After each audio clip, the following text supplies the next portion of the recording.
Hello there and welcome back to the channel. Today we take a closer look at the Miniforum X1 Pro 370. The name is no coincidence because it is powered by one of the latest AMD processors on the market, the AMD Ryzen AI9 AIX370. AMD, I love your naming, really. But that's not everything. There is more. That processor comes with one of the most powerful integrated graphics units, AMD Radeon's 890M. And to be honest, I can't wait to get my hands on it. But first, let's take a look what's in the box and what comes with this little bad boy. So that's the box we're unboxing. So the box itself, quite simple, not that much of a fuss, but we are more interested on what's inside. And of course, we have our beautiful tiny PC in there. I mean, okay, it's not that tiny. Get rid of the wrap and take a look at that.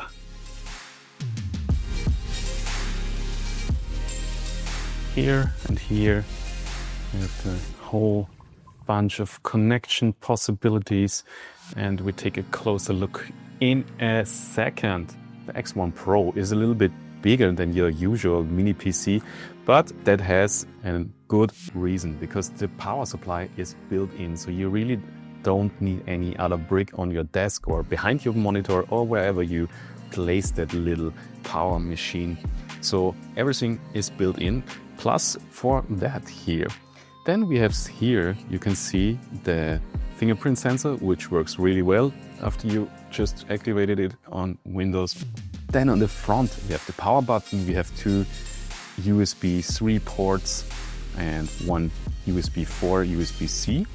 Then we have an input for your mic. Here are the little holes, which are the openings for the built-in microphones. And then we have this little Copilot button here. With that, you can just press it, and on the Windows, the Copilot feature will pop up. And thanks to the integrated microphones, you can start just talk. You can start talking with your PC. It's a really fun thing. And for me as a content creator, built-in SD slot is a real plus. So you don't need another card reader on your desk. So here's really everything built in. And on the back, we also have a lot of connection options. We have another USB 3 port. We have an Oculink port for your external GPU. We have another USB 4 port. We have a display port. Love that one. We have an HDMI, and we have dual gigabit LAN links, and of course the input for our power supply. Nothing much going on this side, and this is the bottom of it. You can see here we have the AMD Ryzen stickers here and AMD graphics card, but that's it for the outside. You can already see here some screws. That's because we used the included wall mount for the PC already. Oh, I nearly forgot. We also have an vertical stand comes in the box, so you can easily just take your PC and put it in there. Yes, and you've got yourself a vertical PC here, which just, yeah, it's nice. It's nice. Some rubber on the button. See it in the camera. Also a QR code, I guess, for service purpose. But it has a good stand.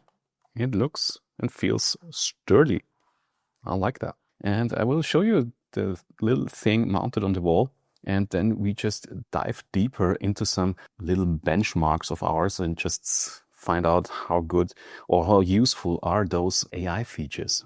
One of the cool things about these Miniforum's mini PCs is that they come pre-installed with Windows. So you just need to finish the setup for Windows 11 and you're good to go. That's also included in the price. So no extra license fees for you. Just plug it in, configure your system to your likings, and you're good to go. And if you're through it, you will be pleased by this little power horse. There's really a lot of power under the hood. I tested it with Fortnite. I booted it up with my 4K display. Of course, that's not the resolution we are going for with an integrated GPU. So not that many frames. I mean, more than I thought there would be. You can see it on the screens. And the 30 frames were more the mark to hit.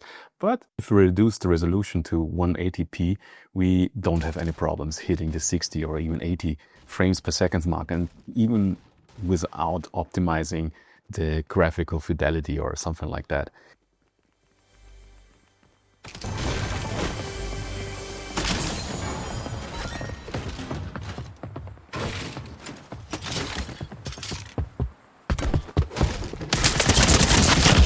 And it's also very, very good for content creation. And I edited parts of this video on this little machine. And I rendered the video. I even encoded parts of that video or re-encoded 4K video. And there wasn't even really fan noise hearable. So, I mean, it was very low volume noise going on, but not in that way that it's somehow disturbing. So I'm really surprised how much power you can get out of it. So running Premiere Pro or Photoshop and stuff like that was no problem at all. Also transferring data from the SD cards to the Minisforum worked like a charm and with high speed as expected. I am a little bit skeptical when it comes to AI these days. I know everybody needs it, everybody wants it, and it's a big marketing thing. And I told you at the beginning that we even have this little Copilot button here, and it works as intended. You press it, Copilot opens up and you can fire away. But if you open your task manager and take a look at the NPU usage, so the dedicated cores from the CPU for the calculation of artificial intelligence stuff, you will see there's nothing going on. So, I mean, I had an AI at hand, so let's ask the AI, what can I do with you? What can I do with my local NPU? And yeah, let the AI speak for itself. Do you use my local NPU for your image generation? I don't rely on your local neural processing unit, NPU, to generate images. Instead, I use powerful AI models from Microsoft's cloud infrastructure to create images and perform various tasks. This allows me to quickly provide your with high-quality responses and visuals without need to use your local hardware resources. So yeah, not that much going on in terms of the local NPUs and Copilot. Yeah, I'm sure there will be a lot of applications in the future that use those NPU cores. And I think also content creation stuff will use them in the future. I mean, it's just raw rendering power. And if you're using GPU or NPU units, it's a matter of development. And I think we will soon see a lot of stuff that is running on those NPUs natively. And I'm really looking forward for it. And it's great to have something future-proof already built in this small little form.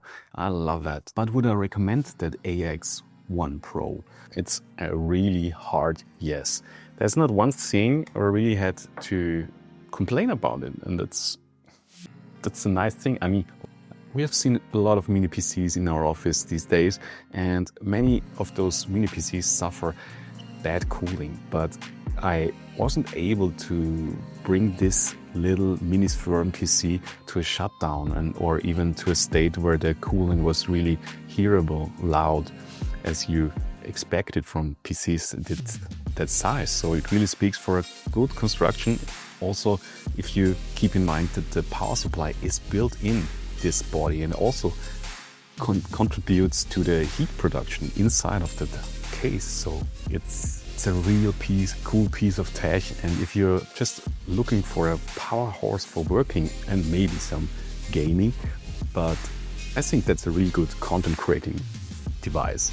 And that's what I do, and that's what I love, and that's what I love this Miniforum AIX1 Pro for.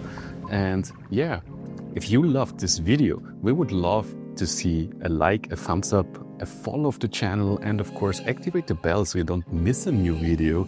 And so long, I say thank you, and let's see each other the next time.